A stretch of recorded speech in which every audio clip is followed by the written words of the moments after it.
বিদেশে পলাতক তারেক জিয়ার অর্থের উৎস কি জানতে চান প্রধানমন্ত্রী। লন্ডনে নাগরিক সভায় বললেন বিএনপির কোনো দেশপ্রেম নেই। নতুন ভাড়ায় চলছে গণপরিবহন। ৩ দিন পর যান চলাচল স্বাভাবিক হওয়ায় স্বস্তি ফিরলেও বর্ধিত ভাড়ায় যাত্রীদের অসন্তোষ, দাবিতে অনড় ট্রাক মালিকরা। 10,000 টাকায় কয়েক মিনিটেই মেলে উচ্চশিক্ষার সনদ, বানানো হয় জমির জাল দলিলও। চক্রের 4 সদস্য গ্রেফতার, ছাড় পাবে না ব্যবহারকারীরাও।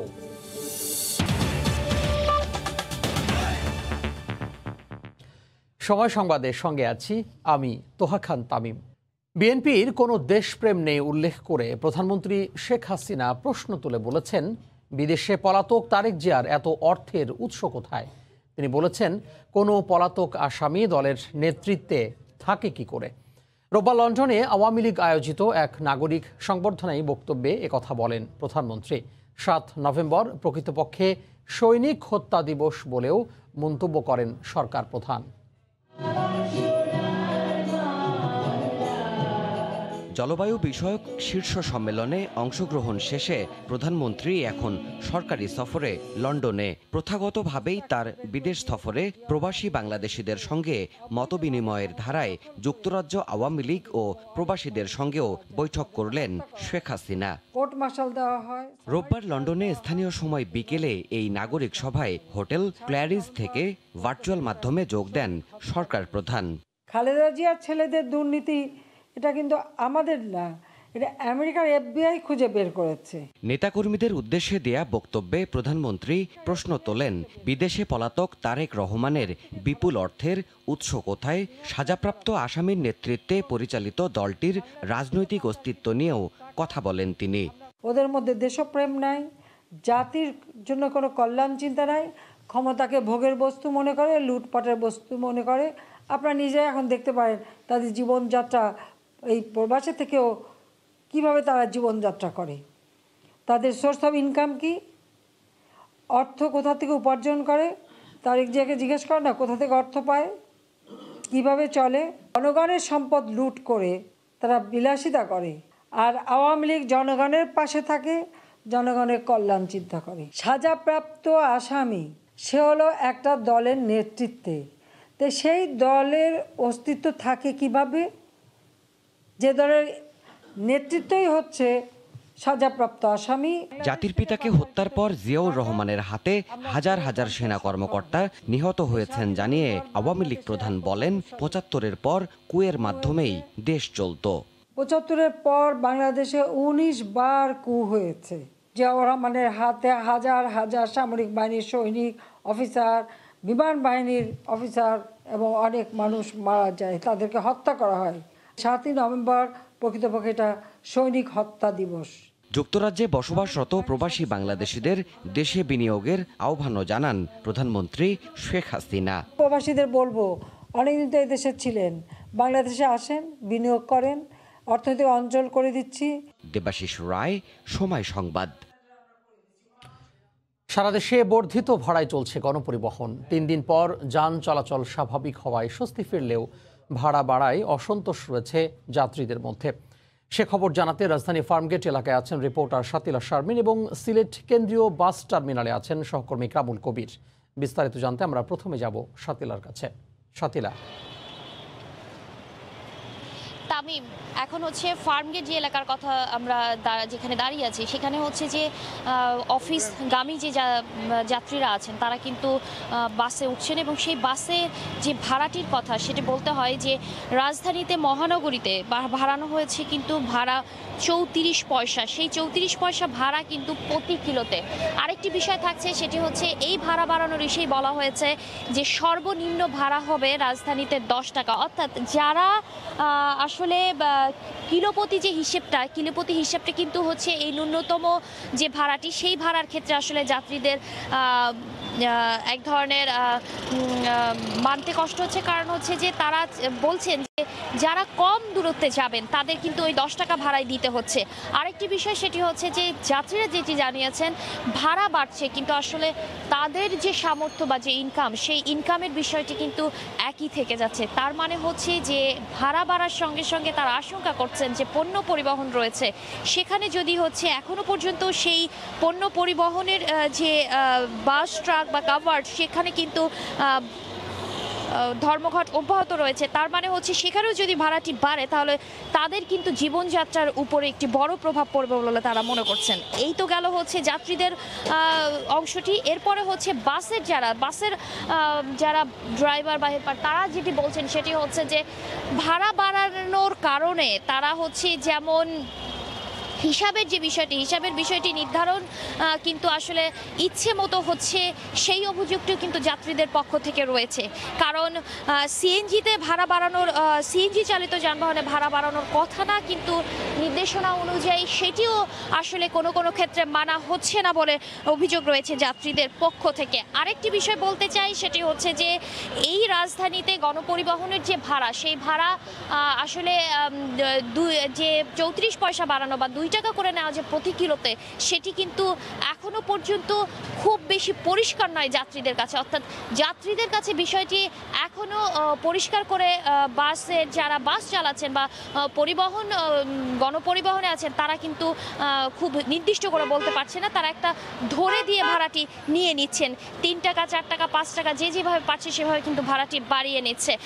এই ছিল রাজধানীর খবর। আমরা চলে যাব সিলেটে, সেখানে বাস টার্মিনালে আছেন সহকর্মী ইকরামুল কবির।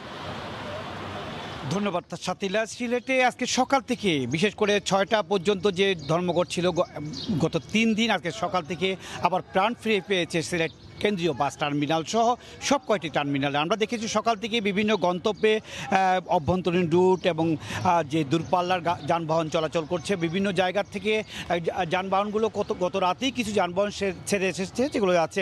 আমি যদি বলি, এখান থেকে আগে ভাড়া ছিল 470 টাকা, আজকে সকাল থেকে সেই ভাড়া নির্ধারণ হয়েছে 550 টাকা, অর্থাৎ 80 টাকা বেড়েছে নতুন যে ভাড়া নির্ধারণ করা হয়েছে সে কারণে। এবং এসি বাস যেটা সিলেট থেকে ঢাকা যেত 1200 টাকা, সেই এসি বাসের ভাড়া নির্ধারণ করা হয়েছে 1400 টাকা। অন্যদিকে চট্টগ্রামে সিলেট থেকে আগে বাস যেত 700 টাকা নর্মাল, এবং এখন করা হয়েছে 800 টাকা, এবং চট্টগ্রামে 900 টাকা ছিল, এখন করা হয়েছে 1100 টাকা। অন্যদিকে কক্সবাজার সিলেট থেকে যেত 1300 টাকা, এখন যাচ্ছে 1500 টাকা। মোটামুটি বলা যায় কম বেশি নর্মালি 17% বা 17% ভাড়া বেড়েছে, এবং অন্যান্য যেগুলো চট্টগ্রামে 14% বেড়েছে। সব কিছু মিলে তারপরেও বাস চলছে এবং সড়ক প্রাণ ফিরে পেয়েছে, এবং সবার মধ্যে একটা চাঞ্চল্যতা ফিরে পেয়েছে।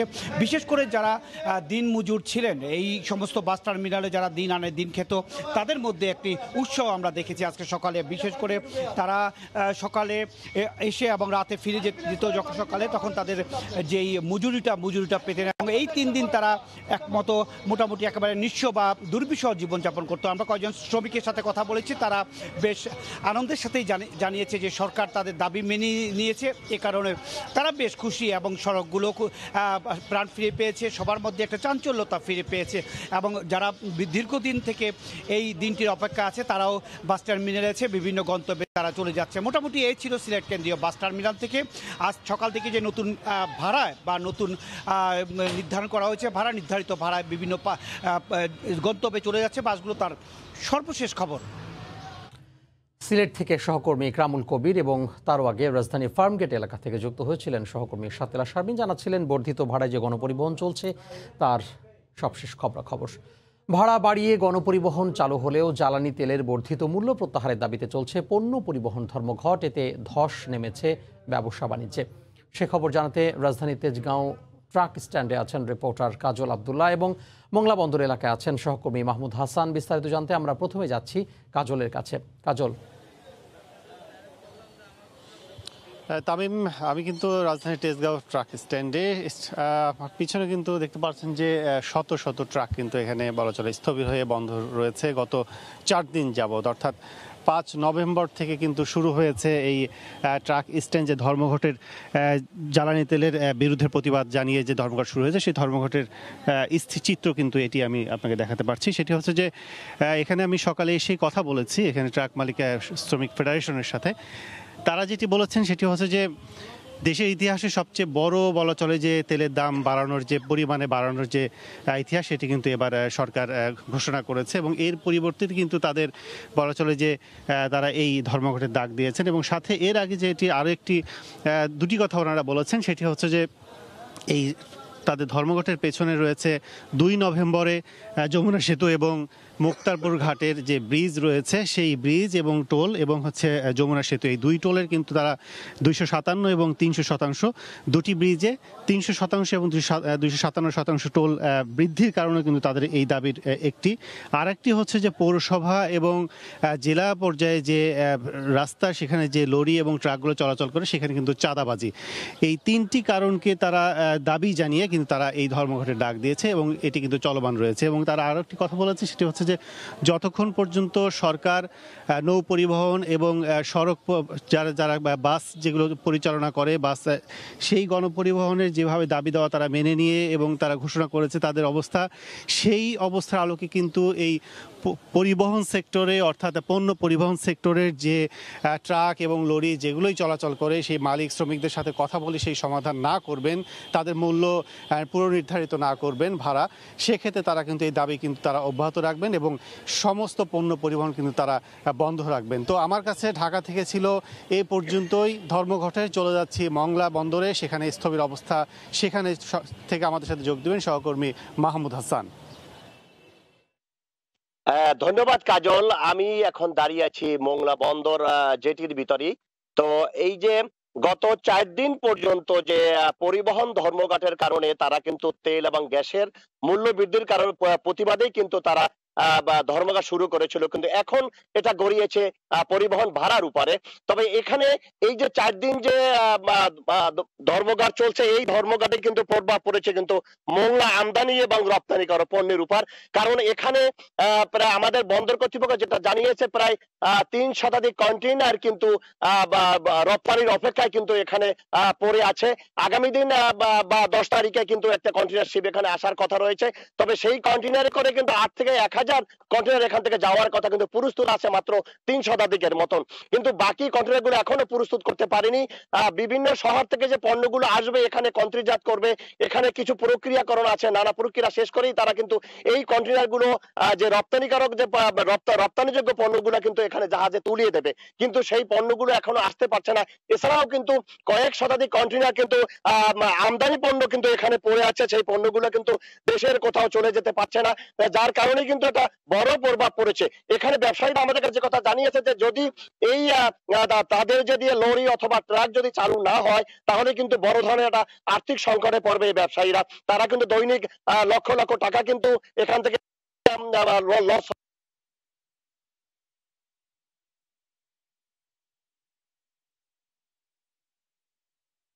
কোটি কোটি টাকা কিন্তু আর্থিক লোকসানে করবে এই মোংলা বন্দর ব্যবহারকারী ব্যবসায়ীরা। তবে ছুটে আমি এখন তামিম এই ছিল আমার কাছে, তাহলে কোটি কোটি টাকা কিন্তু আর্থিক লোকসানে করবে এই মোংলা বন্দর ব্যবহারকারী ব্যবসায়ীরা।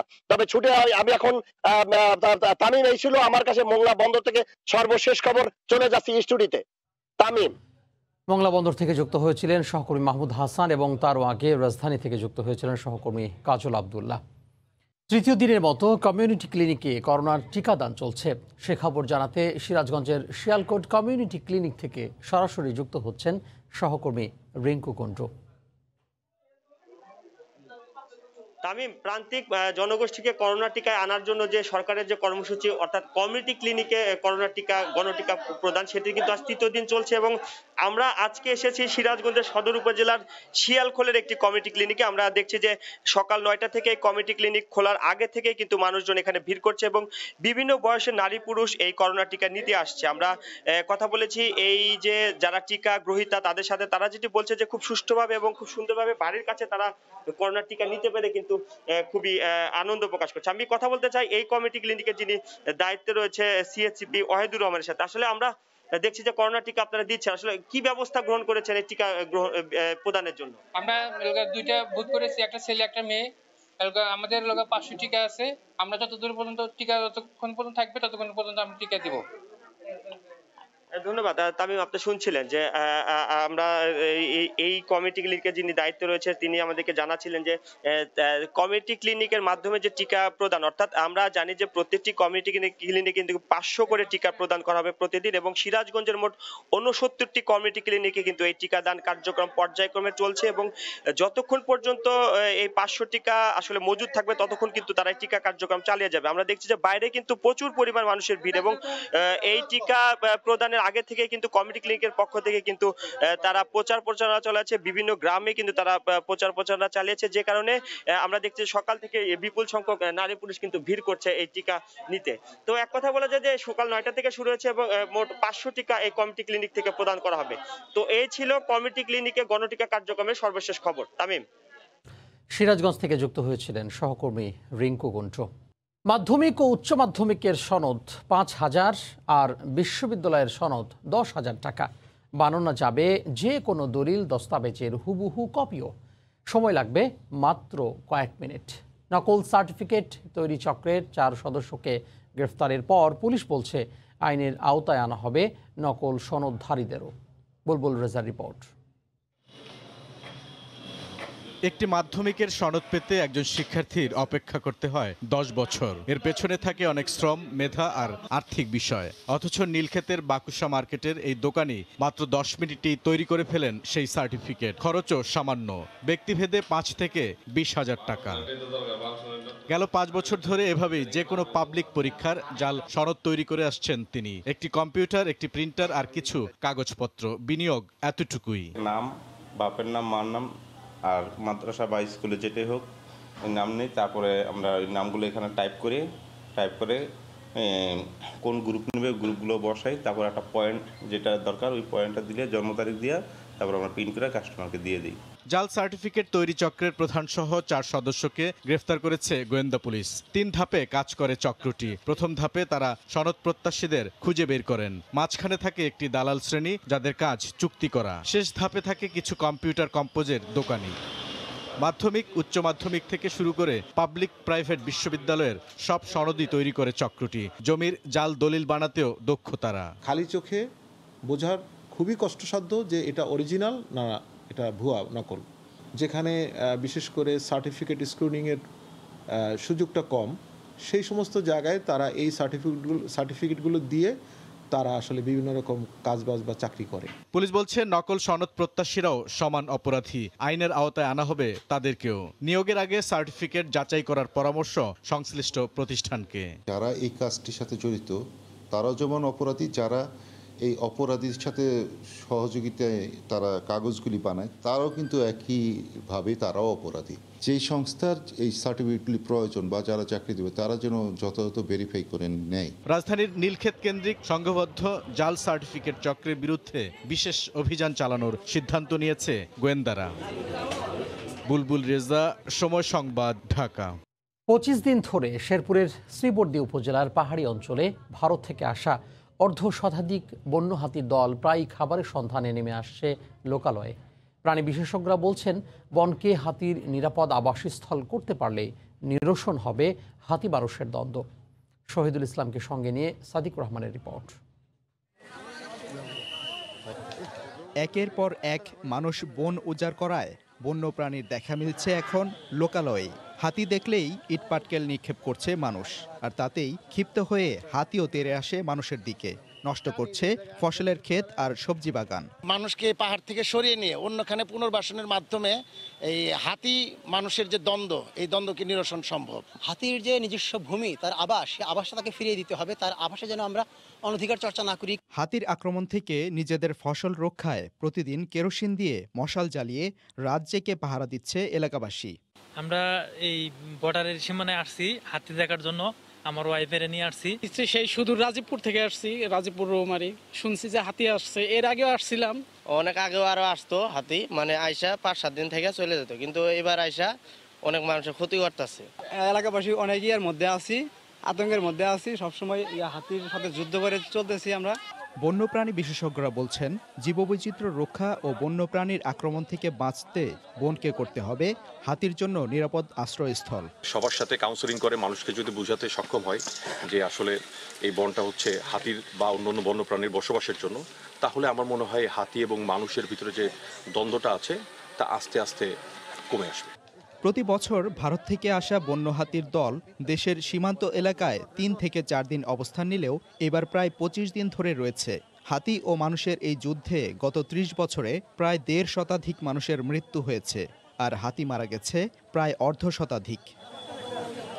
সময় সংবাদ, শেরপুর। বিশ্বকাপ ব্যর্থতার পর টনক নড়েছে দেশের ক্রিকেটের নীতি নির্ধারকদের। আসন্ন পাকিস্তান সিরিজে পাল্টে যাচ্ছে স্কোয়াড, কোচিং স্টাফেও আসছে পরিবর্তন। মাহবুব রিমনের রিপোর্ট। দিনে দিনে বহু বাড়িয়াছে দেনা, শুধিতে হইবে ঋণ। গভীরের ক্ষত সারিয়ে না তুলে এতদিন শুধুই দেয়া হয়েছিল প্রলেপ। ফলাফল তো পাওয়া গেছে হাতে নাতেই। অবশেষে বোধোদয় হয়েছে দেশের ক্রিকেটের সর্বোচ্চ নিয়ন্ত্রক সংস্থার। পরিবর্তনটা দেখা যেতে পারে আসন্ন পাকিস্তান সিরিজেই, যে সিরিজ হতে পারে দেশের ক্রিকেটের জন্য দারুণ একটা লাইফলাইন। আমূলও বদলে যাচ্ছে স্কোয়াড। 7 ক্রিকেটার নিয়ে ইতোমধ্যে কাজ শুরু করে দিয়েছেন সুপ্রিম পাওয়ার পাওয়া সুজন। সঙ্গে আছেন বিপদের বন্ধু কোচ সালাউদ্দিন। গুঞ্জনের এখানেই শেষ নয়, পুরো খবর ডমিঙ্গোকে ছুড়ে করা হেডমাস্টার চান্ডিকা হাথুরা সিংহের সঙ্গে নাকি আলাপ চলছে বিসিবির। ব্যর্থতার কারণ অনুসন্ধানে ফ্যাক্ট ফাইন্ডিং কমিটি এখনও গঠন করা না হলেও বিসিবি কর্তারা দফায় দফায় বৈঠকে বসছেন নিজেদের মধ্যে। তবে এত সব আয়োজন যে সিরিজকে ঘিরে, সে পাকিস্তান সিরিজ নিয়ে বিসিবির অবস্থান পরিষ্কার। টি20-র সঙ্গে বিশেষ দৃষ্টি থাকবে টেস্টেও, কারণ এই সিরিজ দিয়ে নতুন টেস্ট চ্যাম্পিয়নশিপের যাত্রা শুরু করবে টিম টাইগার। গতবার অনেক কারণে আমরা ভালো করতে পারিনি, আমাদের প্রিপারেশন ভালো ছিল না কোভিডের জন্য, কিছু ইম্পর্টেন্ট প্লেয়ারদেরকে আমরা পাইনি। তো আল্লাহর রহমতে ওগুলা সব কিছু এখন বর্তমানে রিকভারি করে আসছে, সবাই এখন ফিট আছে, সবাই এখন ফর্মে আছে। তো আল্লাহর রহমতে এই জিনিসটা যদি ধরে রাখতে পারি আমরা, তাহলে ইনশাআল্লাহ আমরা পাকিস্তানের সাথে ভালো করব। তবে এখনও আলোচনার বাইরে উইকেট, ঘরোয়া ক্রিকেটের অবকাঠামো কিংবা পাইপলাইন নিয়ে দীর্ঘমেয়াদে পরিকল্পনা। গুরুত্বপূর্ণ এই বিষয়গুলো এড়িয়ে গেলে আদতে সবই হবে পণ্ডশ্রম। মাহবুব রিমন, সময় সংবাদ, ঢাকা। সময় সংবাদের শীর্ষ সংবাদগুলো জানিয়ে দিব আরও একবার। বিদেশে পলাতক তারেক জিয়ার অর্থের উৎস কি জানতে চান প্রধানমন্ত্রী। লন্ডনে নাগরিক সভায় বললেন, বিএনপির কোনো দেশপ্রেম নেই। নতুন ভাড়ায় চলছে গণপরিবহন, যান চলাচলে স্বস্তি ফিরলেও বেশি ভাড়া নেয়ার অভিযোগ যাত্রীদের। দাবিতে অনড় ট্রাক মালিকরা। এই ছিল সময় সংবাদে, সঙ্গে থাকুন সময়।